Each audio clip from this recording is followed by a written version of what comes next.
Apakah yang dimaksud dengan bulan terlarang di dalam Islam?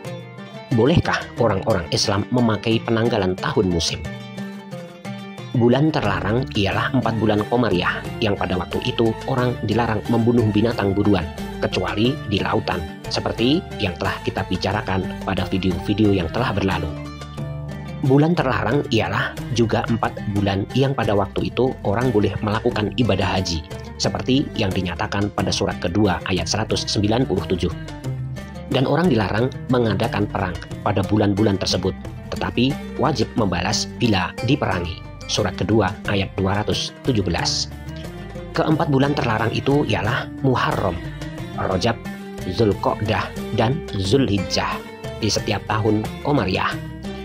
Al-Quran tidak memberikan keterangan secara jelas tentang keempat bulan terlarang itu, kecuali dengan mutasabihat yang harus dianalisa secara ilmiah, seperti menurut surat kedua ayat 185, surat kedua ayat 189, surat kedua ayat 194, surat ketiga ayat 7, surat ke-9 ayat 36. Namun, semenjak dulunya orang telah mengetahui mana-mana yang termasuk bulan terlarang dalam penanggalan tahun Islam, sebagaimana juga penamaan bulan-bulan lainnya serta nama-nama hari yang 7. Semua itu telah dipusakai turun-temurun semenjak dari zaman Nabi Ibrahim, beberapa nabi kemudiannya, termasuk Nabi Muhammad, dan sampai hari ini. Hal ini bersamaan dengan cara pelaksanaan ibadah haji, ibadah sholat, dan sebagainya yang sampai kini tak terputus, sambung bersambung sebagai uswah hasanah. Nama-nama bulan penanggalan Islam ialah Muharram, Safar, Rajab, Rabiul Awal, Rabiul Akhir, Jumadil Awal, Jumadil Akhir, Rajab, Sya'ban, Ramadan, Syawal, Zulqa'dah, dan Zulhijjah.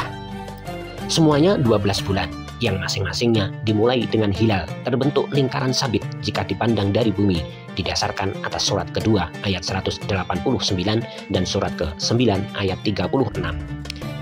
Tahun penanggalan yang berhubungan dengan posisi bulan di angkasa dinamakan sanah dalam Al-Quran, sedangkan tahun penanggalan yang sehubungan dengan pergantian musim dinamakan dengan am. Dalam istilah umum, sanah tersebut dinamakan orang dengan tahun Islam, tahun Komariah atau lunar year, dan am dinamakan orang dengan tahun Masehi, tahun musim atau solar year, karena didasarkan atas posisi surya jika dipandang dari bumi. Dalam kenyataannya, tahun Komariah berlaku permanen di sepanjang zaman, dapat dipakai di seluruh daerah permukaan bumi tanpa merugikan segolongan penduduk.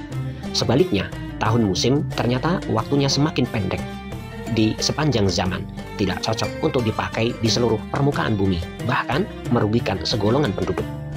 Jika tahun Komariah dapat diketahui secara nyata oleh setiap orang berdasarkan posisi bulan di angkasa jika dipandang dari bumi, maka tahun musim sangat meragukan karena setiap bulan penanggalannya dimulai menurut aksioma dogmatis tanpa pembuktian yang dapat dijadikan pedoman oleh semua orang. Oleh sebab itu, dan untuk kegunaan lain, Allah menetapkan bahwa tahun Komariah yang berdasarkan orbit bulan harus dipakai dalam masyarakat manusia seluruhnya. Hal dinyatakan pada surat ke-9 ayat 36, surat ke-10 ayat 5, dan surat ke-36 ayat 39. Bahkan Allah memakai penanggalan itu untuk menentukan waktu penciptaan semesta raya. Sementara itu, Dia melarang orang memakai tahun musim tersebut pada surat ke-9 ayat 37.